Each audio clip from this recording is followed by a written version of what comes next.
Thank you all for your time. Francisco Camacho of the Daily Times. You're talking a lot about these obstacles that you are facing. I myself write for a newspaper in a small county in East Tennessee.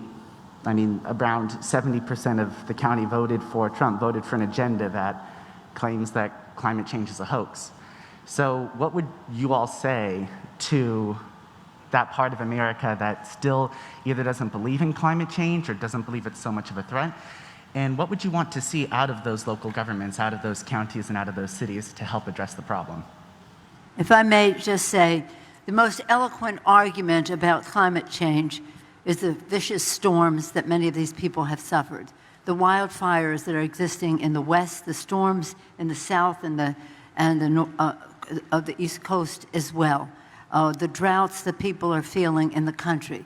That's more eloquent than anything that we can say that something else is happening, and it's happening more intensely because of human behavior that must be changed. Again, it's overwhelmingly the American people understand the climate crisis and are supportive of actions for us to manage it and to solve it. I have great confidence, as President Obama said and others have said here, in young people. The future is theirs. We have a responsibility to transfer our planet to them in a responsible way. So we prayerfully approach those people because they are many people of faith, as am I, who believe that this planet is God's creation, and we have a moral responsibility to be good stewards of it.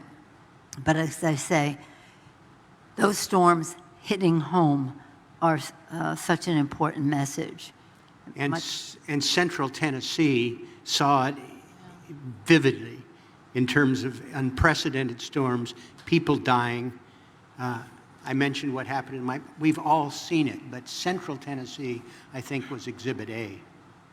In fact, America just this year has suffered over $100 billion worth of damage from climate-fueled disasters, and they're right. You cannot ignore people who died out west due to wildfires or the drought, the intractable drought in the Southwest, floods in Tennessee, Hurricane Ida that stormed ashore again on the coast of Louisiana and cut power, but then proceeded on to the Northeast, where people in New York City died because they were flooded out of their basements, or even the freak storm in Texas, freak winter storm that froze up the electricity supply, and Texas wasn't connected to the grid, and people died because of coal.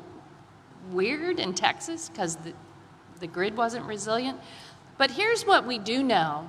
No matter what your political affiliation is, people want clean energy. It's much more affordable. It's a lot cheaper. And you don't have the impacts of pollution, whether that's asthma or the air that we breathe.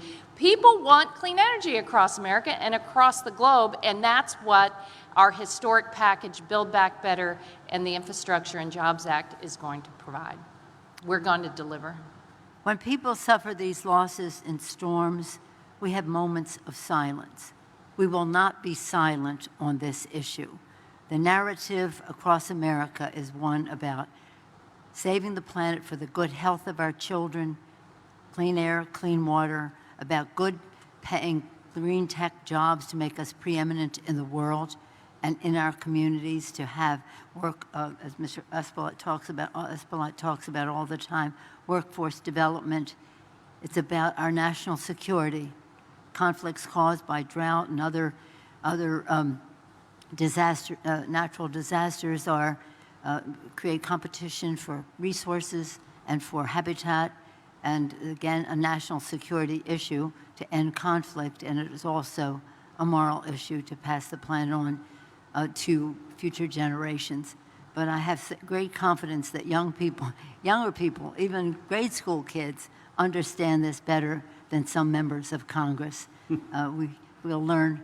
The children will lead the way. Thank you all very much. Thank you all.